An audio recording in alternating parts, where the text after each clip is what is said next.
O ministro do Supremo Tribunal Federal, Gilmar Mendes, manifestou apoio a uma decisão do Procurador-Geral da República, Paulo Gonet, de arquivar ações contra o ministro Dias Toffoli, também do STF.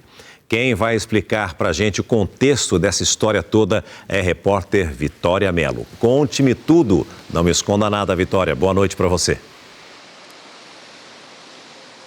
Oi, César. Boa noite a você, boa noite a todos. A Procuradoria-Geral da República arquivou 3 pedidos de parlamentares da oposição que queriam que o ministro Dias Toffoli fosse afastado do inquérito que apura as irregularidades envolvendo o Banco Master. As ações foram enviadas à PGR após a notícia de que Toffoli viajou de jatinho para o Peru com o advogado de um dos investigados. Gilmar Mendes, nas redes sociais, elogiou o arquivamento e disse que a medida evidencia o funcionamento das instituições da República e afasta pressões circunstanciais. Acontece que a decisão de Gonet de arquivar as ações é pelo fato de terem chegado até a PGR 4 pedidos semelhantes. O primeiro pedido do senador Eduardo Girão do Novo segue em aberto. Fato é, César, que a atuação de Toffoli no caso Master aqueceu um debate sobre a criação de um código de conduta para os ministros do STF.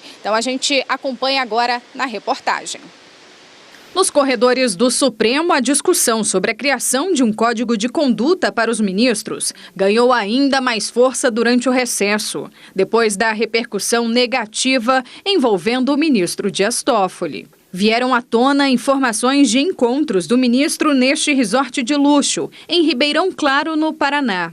O empreendimento pertencia a familiares do ministro e foi vendido a um advogado em abril de 2025. Outro episódio foi a viagem de Toffoli em um jatinho particular com um advogado que representa um dos executivos do Master. A viagem aconteceu dias antes do ministro acolher um pedido dos investigados e decretar o sigilo do processo envolvendo o banco. Também geraram questionamentos decisões sobre o destino de materiais apreendidos na Operação Compliance Zero, que apura crimes contra o sistema financeiro.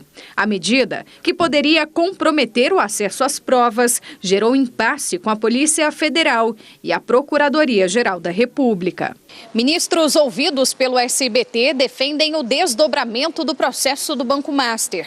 Nos bastidores, a expectativa é que a Procuradoria-Geral da República peça a abertura de ação penal sobre os fatos principais e proponha a divisão do restante.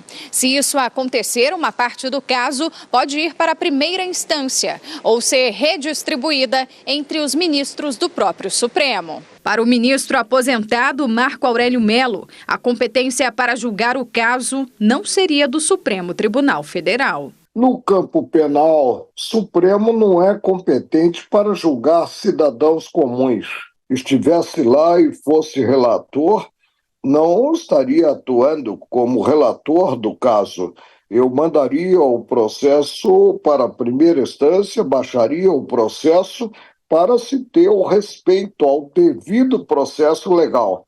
Agora, acima de cada integrante está o colegiado. No Congresso Nacional, a pressão aumentou. Parlamentares da oposição pediram ao Conselho Nacional de Justiça e à Procuradoria-Geral da República a abertura de uma apuração contra Toffoli para saber se o ministro tem ou não ligação financeira com o resort e se isso influenciou decisões na Justiça.